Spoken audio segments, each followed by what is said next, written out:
வாழ்க வளமுடன். எல்லாருக்கும் வணக்கம். இந்த வீடியோல எல்லாருக்கும் பிரபலமான தெரிந்த ஒரு மகான் வள்ளலார பத்தி எனக்கு தெரிஞ்சத நான் சொல்லப் போறேன். அதாவது வள்ளலார பத்திலாம் சொல்றதுக்கெல்லாம் நமக்கு எந்த அளவுக்கு தகுதி இருக்குன்னு தெரியல. இருந்தாலும் இறைவனையும் வள்ளலாரையும் நினைச்சுட்டு இந்த வீடியோவ நான் ஆரம்பிக்கிறேன். என்னால முடிஞ்ச வரைக்கும் வள்ளலார் பெரிய அகவல் பாராயணம் நெறைய எழுதுனாங்க ஐயா. எனக்கு தெரிஞ்சத சிம்பிளா ஒரு 3, 4 விஷயங்கள் வள்ளலார பத்தி அவங்க சொன்ன உபதேசத்த நான் ஷேர் பண்றேன். அ ஐயா பத்தி தெரியும். ஐயா ஃபுல்லா விழுப்புரம் பக்கத்துல வடலூர் பகுதியில தான் வாழ்ந்து மறைந்தாங்க. தமிழ்நாட்டுல நெறைய இடத்துல இருந்திருக்கிறாங்க. சென்னையில இங்க 7 கிணறுன்னு ஒரு பகுதியிலலாம் இருந்தாங்க. இந்த வீடியோல நம்ம மெயினா என்ன பார்க்க போறோம்னா, ஐயா என்ன சொன்னாங்க மெயினா அப்படிங்கிறத ஒரு ஷார்ட்டா பார்க்க போறோம். ஃபர்ஸ்ட்டு என்னன்னாங்க, அ ஜீவகாருண்யமே மோட்ச வீட்டின் திறவுகோல் அப்படின்னாங்க. அதாவது உங்களுக்கு பிறவா நிலை வேணும், முக்தி வேணும் அப்படின்னா, நீங்க உங்களுக்கு மோட்சம் வேணும்னா, அதுக்கு என்ன திறவுகோல்? What is the key? சாவி அப்படின்னா, நீங்க எல்லா உயிரையும் நேசிக்கணும். அவர் பெருசு பெருசா ஆன்மீகத்துல இத பண்ணுங்க, அத பண்ணுங்க அப்படிலாம் சொல்லல. ரொம்ப சிம்பிளா முடிச்சுட்டாரு ஷார்ட்டா. என்னன்னா, நீங்க எல்லா உயிரையும் நேசிக்கணும். மனிதர்கள், பறவைகள், விலங்குகள் எத பார்த்தாலும் நீங்க அன்போட பார்க்கணும். கருணையோட பார்க்கணும். அப்படி அந்த நிலைக்கு உங்க மனம் உயர்ந்துருச்சு அப்படின்னா, நீங்க மோட்ச வீட்டோட சாவிய கண்டுபிடிச்சிட்டீங்க அப்படின்னு அர்த்தம். உங்களுக்கு அந்த நிலை வர ஆரம்பிச்சுரும். உங்களுக்கு அந்த இறை தரிசனம்ங்கிறது வர ஆரம்பிச்சுரும். அதுதான் ஜீவகாருண்யமே மோட்ச வீட்டின் திறவுகோல். இத ரொம்ப எளிமையா சொல்லிட்டாங்க. ஆனா, நடைமுறை வாழ்க்கையில வர்றப்ப நமக்கு அது அவ்வளோ ஈஸி கிடையாது.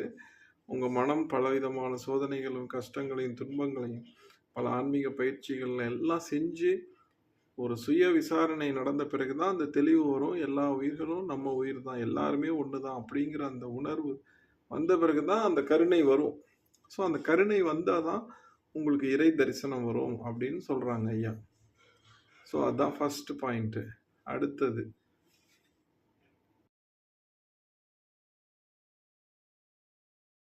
2வது உபதேசம் என்ன சொன்னாங்கன்னா, 2வது உபதேசம் இல்ல, எனக்கு தெரிஞ்சதுல நான் 1, 2, 3, 4 சொல்லியிருக்கேன். அருட்பெருஞ்சோதி அகவல்னு ஐயா ஒண்ணு ஒரே இரவுல எழுதினதா சொல்லுவாங்க. அதுல பார்த்தீங்கன்னா ஒரு வேர்டு வரும். சாதி சமய சலக்கை விட்டேன் அருட்ஜோதியை கண்டேன் அடி அப்படின்னு. அதாவது உங்களுக்கு அந்த அருட்ஜோதி தரிசனம் வரும். புருவமத்தி, உச்சந்தலை, இந்த மாதிரி யோக சாஸ்திரத்துப்படி உங்களுக்கு பலவிதமான தரிசனங்கள் வரும்.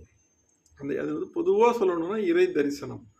அந்த இறை தரிசனம் உங்களுக்கு வரணும்னா உங்க மனசுல அந்த ஜாதி சமயம், அதாவது ஜாதி சமயம், அதாவது இந்த வேறுபாடு, உயர்ந்தவன் தாழ்ந்தவன், நீ மேல் ஜாதி கீழ் ஜாதி, இந்த மாதிரி எந்த விதத்துல ஜாதின்னு மட்டும் வச்சுக்காதீங்க. எல்லாமே பணக்காரன் ஏழை, எந்த வேறுபாடு, நிறம் சம்பந்தமான வேறுபாடு, எந்த வேறுபாடு உங்க மனசுல இருந்தாலும் உங்களால அருட்பெருஞ்சோதி தரிசனம், இறை தரிசனம் உங்களுக்கு வராது அப்படிங்கிறாங்க.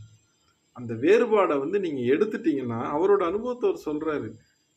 ஜாதி சமய சலக்கை விற்றேன் அருட்ஜோதியை கண்டேன் அடி அப்படிங்கிறாரு. உங்களுக்கு அந்த வேறுபாடு போயிடுச்சுன்னா உங்களுக்கு அந்த அருட்பெருஞ்சோதி தரிசனம் வந்துடும் அப்படிங்கிறாங்க. இது முக்கியமான 2வது உபதேசம்.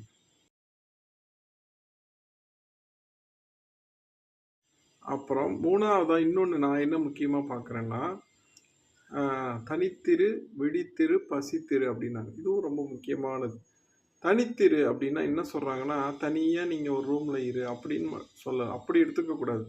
பிசிக்கலா மட்டும் தனியா சொல்லலை. அவங்க என்ன சொல்றாங்கன்னா, உங்க மைண்டு எந்த ஒரு எண்ணங்களும் டிஸ்டர்ப் பண்ணாதவாறு நீங்க உங்களோட இருக்கணும். அதுதான் தனித்திரு. அந்த தனித்திருங்கிறத வார்த்தைகளால சொல்ல முடியாது.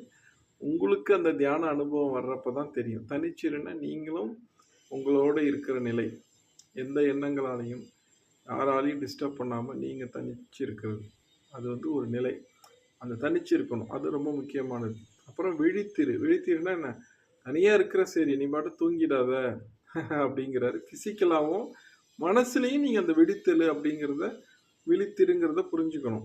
விழித்திருன்னா விழிப்பா இருக்கணும். எங்கேருந்து ஞான உபதேசம் வரும்னு தெரியாது. எங்கேருந்து இறை தரிசனம் வரும்னு தெரியாது. ஸோ விழிப்போட இருக்கணும். விழிப்புணர்வா கான்ஷியஸா இருக்கணும். இந்த நேரத்துலயும் நமக்கு அந்த சோதனைகள், டெஸ்ட் நடக்கும். ஸோ விழிப்பா இருக்கணும். ஸோ அது 2வது உபதேசம். அப்புறம் வந்து பசித்திரு. பசித்திருன்னா பிசிக்கலா மட்டும் பசித்திரு அவர் சொல்லல. ஞான பசியோட இருக்க சொல்றாரு. அதாவது நமக்கு எங்கேருந்து இறை தரிசனம் கிடைக்கும், எங்கேருந்து உபதேசம் கிடைக்கும் அப்படின்னு அந்த ஞான பசியோட இருக்கணும். ஸோ இந்த 3ம் ரொம்ப முக்கியமா வந்து ஐயா பஞ்ச் டயலாக் மாதிரி சொன்னாங்க. பசித்திரு, விழித்திரு, தனித்திரு. தனித்திரு, விழித்திரு, பசித்திரு. ரொம்ப முக்கியமானது இது.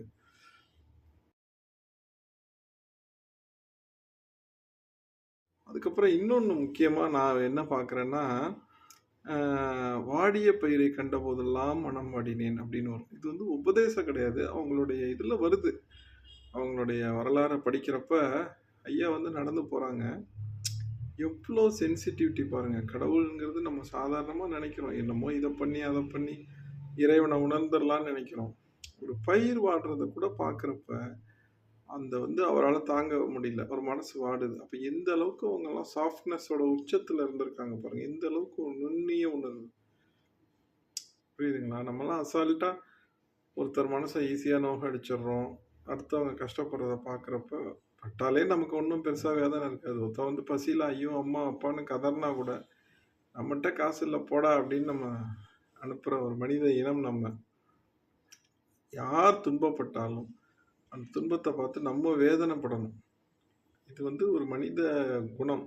ஆனால் ஐயா பாருங்க, வள்ளலார் ஐயா வந்து ஒரு பயிர் வாடுறத கூட அவங்களால வந்து தாங்கிக்க முடியல. அந்த அளவுக்கு அவங்க சாஃப்ட்னஸோட சென்சிட்டிவ்னஸ், அந்த சாஃப்ட்னஸ், சென்சிட்டிவ்னஸ் அந்த நிலையில் நீங்கள் இருந்தால் தான் உங்களுக்கு அந்த இறை தரிசனங்கிறது கிடைக்கும். ஸோ அதை தான் சொல்கிறாங்க. வாடிய பயிரை கண்ட போதெல்லாம் மனம் வாடினேன். அந்த அளவுக்கு நம்மளும் உயரணும். அப்படி உயர்ற நிலைக்கு போகிறப்ப நமக்கும் வந்து அந்த இறைநிலையோட நமக்கு ஒரு நெருங்கிய தொடர்பு கிடைக்கும்.